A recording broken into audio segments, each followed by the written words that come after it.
E a gente tem agora uma eleição na Venezuela vindo dia 28 de julho, se eu não me engano, né? Uhum. E aí recentemente a posição do governo brasileiro vem mudando um pouco em relação à Venezuela, de pressionar mais o Maduro por cumprir os acordos de Barbados. Eu queria ouvir de vocês se vocês acham que essa posição é suficiente de pressão, se precisa haver mais pressão e até que ponto Estados Unidos e Brasil estão alinhados nisso. Estamos sempre conversando. Obviamente, estamos preocupados com a situação e que realmente Venezuela, a situação migratória e econômica é um desastre em Venezuela. Então, os venezuelanos precisam poder voltar para o seu próprio governo e o Brasil obviamente tem uma influência importante em Caracas também. Estamos em uma conversa sempre entre os dois governos, sim. Eu confesso que eu acho que a influência brasileira na Venezuela é menor do que parece.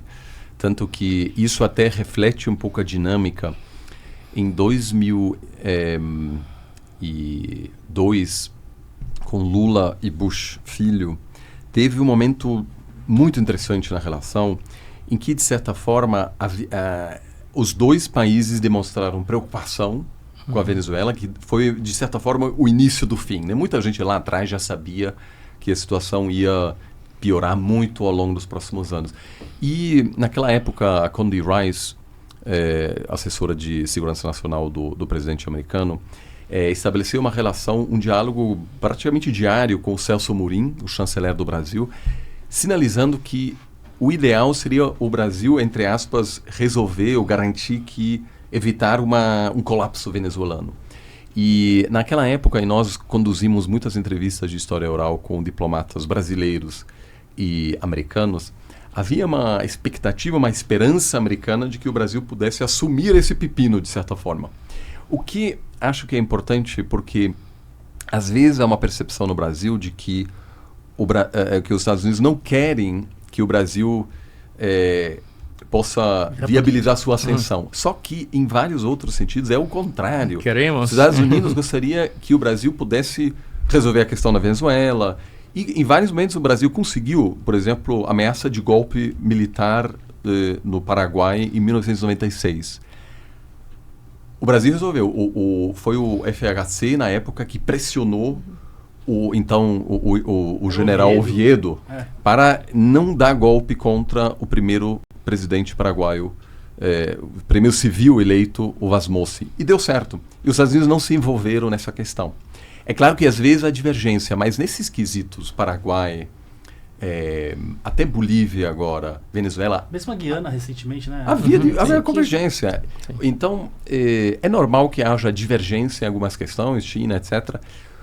O que realmente é fundamental, me parece, garantir que os dois países consigam colaborar quando há convergência. No caso venezuelano, a situação causou decepção por parte dos Estados Unidos. Por quê? Porque a comunicação brasileira foi: deixa com a gente consegue controlar mais ou menos o Chaves, que também era uma ameaça às ambições brasileiras. Não só foi um problema para os Estados Unidos, foi um problema para o Brasil. E isso não deu certo. O Brasil fracassou, né? O Brasil não soube atrasar ou encerrar esse processo de colapso venezuelano. Quem paga o preço hoje, acima de tudo, é a Colômbia, né? Um pouco os Estados Unidos, o Brasil mais ou menos, um pouco Peru. Peru também. Chile. Mas isso foi uma falha coletiva, de certa forma, porque os dois olhando aquele país, o que a gente vai fazer? E aí demonstrou-se também uma importante limitação, eu acho que, da atuação brasileira na região.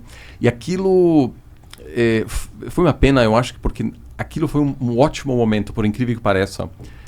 Lula e Bush filho, personagens muito diferentes, em espectros diferentes ideologicamente falando, mas que conseguiram colaborar bastante, tanto que o Brasil liderou a missão de paz da ONU no Haiti, que foi também um alinhamento entre os Estados Unidos, né, e o Brasil. Ainda nessa questão da Venezuela, vocês acham que pode ocorrer algum momento que os Estados Unidos passem a exigir uma postura brasileira, por exemplo, de sanções à Venezuela, como ocorre na relação dos Estados Unidos com a Venezuela?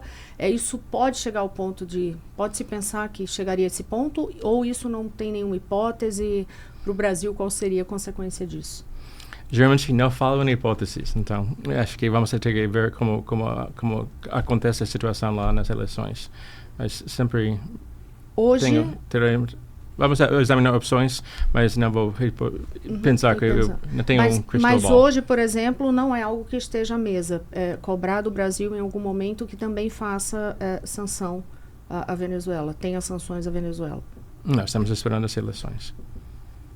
Eu acho que o Brasil não tem histórico de impor sanções, é uma tradição da política externa brasileira de implementar sanções que foram aprovados pelo Conselho de Segurança. Então, a princípio, não me parece ser uma hipótese real.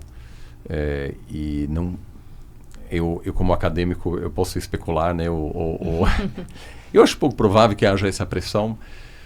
Infelizmente, o cenário mais provável é que não haja uma transição de poder. Dificilmente será uma eleição justa. De certa forma, já sabemos disso porque o governo bloqueou vários candidatos. Sim. Eu escrevi isso numa coluna no Estadão. Eu acho que o termo eleições não é adequado para esse tipo de jogo, porque o governo Maduro, como muitos outros governos com claros elementos autoritários, gera uma certa um suspense. Será que vamos ganhar, vamos perder? O que é a marca registrada de democracia. Só que na prática não há realmente uma chance real. Eu conheço o Edmundo Gonçalves, é uma pessoa, enfim, que razoável, muito competente, etc. Mas eu acho que não tem condição, porque se o governo Maduro perceber, eu acho, poucas semanas, poucos dias antes da eleição, que corre chance de perder, ou vai bloquear a candidatura, ou vai sei lá o quê. Como fizeram quando perderam em 2015. No passado, sim. Então, eu sei que tem muitos eventos, muitas pessoas discutindo, etc. Eu tenho uma relação...